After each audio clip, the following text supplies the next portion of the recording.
Dahsyat luar biasa, Gubernur Anies Baswedan selamatkan DKI Jakarta dari jurang resesi ekonomi.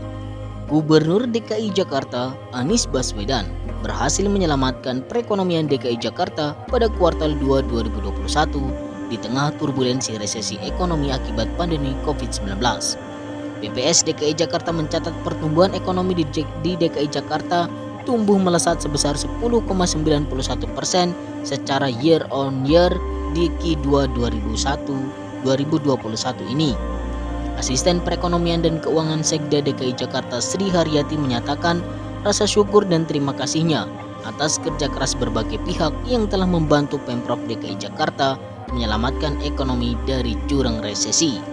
Dijelaskan Sri Haryati, selama 4 kuartal ke belakang, pertumbuhan ekonomi di DKI Jakarta nilainya minus. Selama 4 kuartal ke belakang, pertumbuhan ekonomi di Jakarta nilainya minus.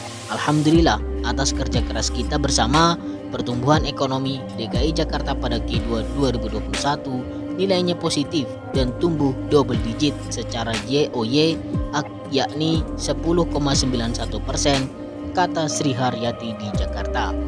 Anak buah Gubernur DKI Jakarta Anies Baswedan itu memaparkan pertumbuhan ekonomi yang tinggi didorong dari beberapa peristiwa, di antaranya adanya momen Idul Fitri 1442 Hijriah, pemberian tunjangan hari raya dan gaji ke-13 serta relaksasi perpanjangan kendaraan bermotor yang dilakukan sejak Maret 2021. Adapun produk domestik regional bruto harga berlaku di DKI Jakarta pada Q2 sebesar 721,5 triliun. PDRB lapangan usaha industri pengolahan menjadi penyumbang pertumbuhan tertinggi sebesar 2,54%.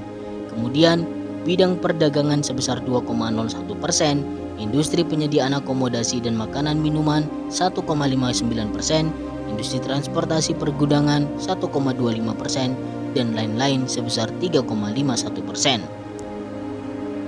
Sedangkan pada PDRB, menurut pengeluaran konsumsi rumah tangga menjadi penyumbang tertinggi untuk pertumbuhan ekonomi di DKI Jakarta dengan kontribusi sebesar 5,14%. Sementara pengeluaran konsumsi pemerintah berkontribusi sebesar 3,01%. Pembentukan modal tetap bruto berkontribusi sebesar 2,05% dan lainnya sebesar 0,71%. PKRT tumbuh cukup tinggi di kuartal kedua 2021 ini karena didorong fenomena jumlah pelanggan listrik untuk rumah tangga tumbuh positif, jumlah pengunjung rekreasi meningkat, dan konsumsi internet rumah tangga untuk pendidikan dan pekerjaan meningkat. Hal ini seiring dengan adanya kebijakan bekerja dari rumah WFH dan sekolah dari rumah SFH, paparnya.